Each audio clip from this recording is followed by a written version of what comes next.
Hello, hello, welcome back, welcome back, welcome back to my channel, welcome back, welcome back. I'm sorry if the lighting is dark, I'm sorry. I can't tell with these sunglasses on. Alright, anyway, if you're new, welcome to, if you're new, You guys see this bird? Yeah, lobster. Lobster! I got a lobster! I know, I don't eat lobster, but I caught one! I'll lie to you guys, so welcome back. This is going to be part 2 of my testimony in loving memory of my mommy / testimony. I have to re-record. The last one has strange sound, like staticky. So I apologize. But anyway, I'm re-recording. So I have notes because I want to make sure I'm touching base on the most important things in this video. As I mentioned in my other video regarding this topic, my mom was raising 5 kids by herself, mostly. My dad would come and get us sometimes, but my mom had MS.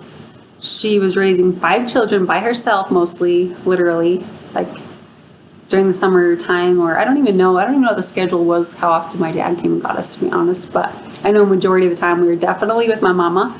And in fact, this is something I learned just not too long ago too, that my mom was actually pregnant with my little brother. I didn't know that when they actually got their divorce. I think what had happened was they had separated, but they were still trying to work on their marriage, and then she got pregnant with my little brother.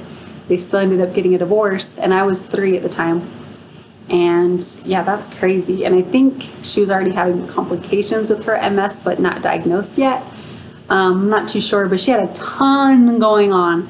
And talk about perseverance. It was like, oh my goodness, like, you know, it's testimonies like that that really encourage me and inspire me. And that was one of them that she went through, including she never really drove on the freeway because my dad did most of the driving. And they got married young, and then when they got their divorce, she had 5 children in the car with her learning how to drive on the freeway for the very first time. I'm like, oh, I would be like, oh, so nerve-wracking, right? So I think that's pretty neat also.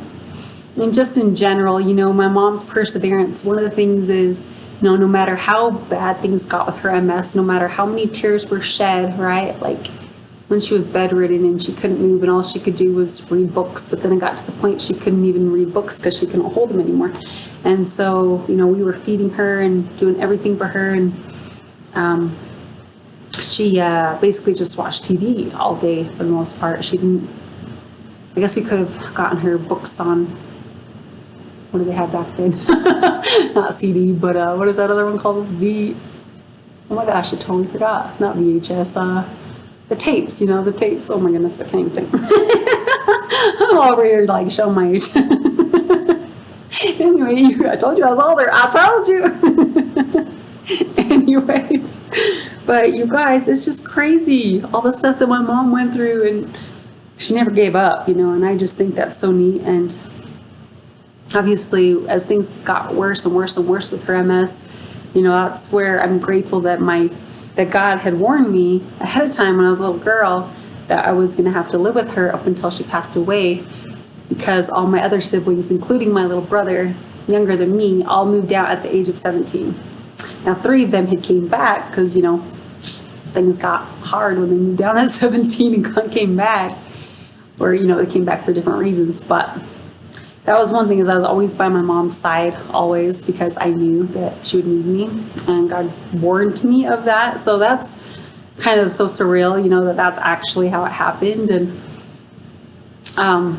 so yeah, I stayed until I was 21, and then just a couple months after she had passed, I had to move out, and that was kind of a crazy scenario, but I won't go into all that. But let's just say I didn't always have the greatest roommates.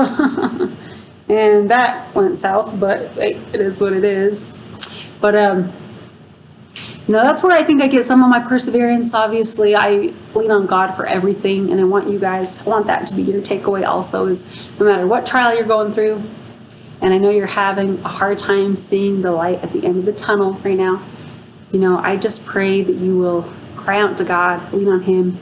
To be honest, for myself, I wouldn't be nearly as strong or courageous or have perseverance or any of that if it wasn't for God, to be honest. I feel like I'd be nothing without God, like literally nothing. Like I have to lean on Him every single day of my life, every trial, you name it. Like I'm going through a lot right now that I don't share with people because I'm very, very private. And if I'm going to be used for God's kingdom, right, and encouraging others, how can I pour into others if I'm so I can't even talk, sorry, I'm tired.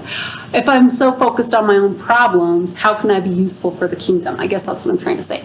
So, I will reach out to a few people and ask for prayer and let them know what's going on, so that way they're aware of what's going on. But I don't like to dwell on problems. I'm very solution oriented, and I think part of that is my life coaching training. But just in general, you guys, we have to be careful, because if you need help, this is where I'm coming from. I'm all about prayer, and that kind of stuff. Definitely reach out to people to let them know that, hey, can you please pray for me? But on the flip side, if that's where your focus is, you're going to keep attracting that negative energy. It's like a cycle, right? So it's all about balance on that. And that's one tip I have for you. I'm just kind of throwing that in there. But, when I was going through watching my mom, you guys, let me see how much time I have. Okay. When I was going through watching my mom with her MS, and she would literally struggle going to the bathroom. This was before she was bedridden, and she could still walk a little bit, and she'd go to the bathroom, and all the time she'd fall on the ground even getting there. And then she'd be stuck in that position, and we weren't nurses. We didn't know how to pick her up properly or any of that. And then obviously as her MS progressed, she struggled because she wasn't really mobile, and so she started putting on weight, and that made it harder for her. There were so many struggles, so many things, you guys. I remember being a little girl, and I would watch my mom, just in these bad situations, and then begging me to go to school and telling me not to worry about it. But I would know when I'd go to school that she was going to be left there by herself in these really bad predicament situations, and that would just break my heart.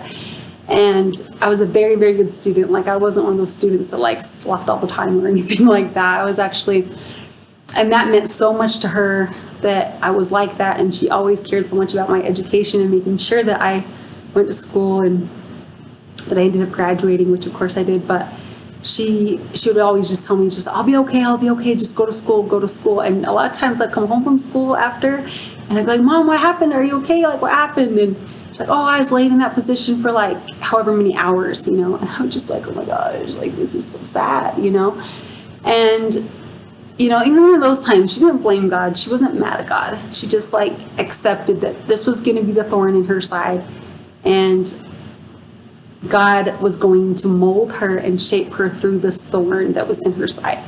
And the irony is, it ended up shaping and molding me in a ton, a million ways too. That's why it's part of my testimony too, is that, I have a huge heart for other people. I truly do. I don't just say I care about people or love people, but I genuinely love people. I remember so many times I would, just simple stuff, if you see somebody that's struggling who's in a wheelchair or this or that, some kind of mental or physical handicap, I can relate to those people. I can have that empathy for them that a lot of people would normally struggle having, because of the way I was raised and seeing what my mom went through personally. And so that's one thing that I'm very, very, very grateful for, is just learning that compassion for others.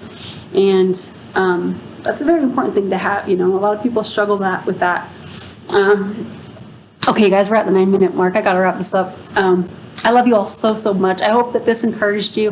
Please also go back and watch part 1 if you haven't already, as well as go watch my video, Perseverance in Trials, because that, some of these are very Holy Spirit led. And if you're not a Christian, if you don't believe in the Holy Spirit, that's totally fine. These messages are for everybody, okay? I want to encourage everybody. However, yes, I am a Christian, and I do believe it was Holy Spirit led. Sorry, my stomach is growling all of a sudden.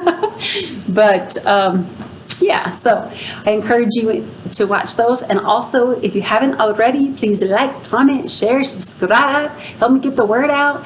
I just want to encourage you guys with these videos. Be a blessing, help make you laugh. My silly mama videos, my shorts videos, a lot of those are just, I call them piggyback shorts. So if you just let them play through, a lot of them just like piggyback from the previous one. It's kind of like a series almost of shorts there. So that makes it a lot of fun. I just want to encourage you guys in many different ways. So I love you all so much, and I will see you at the next video. Bye-bye.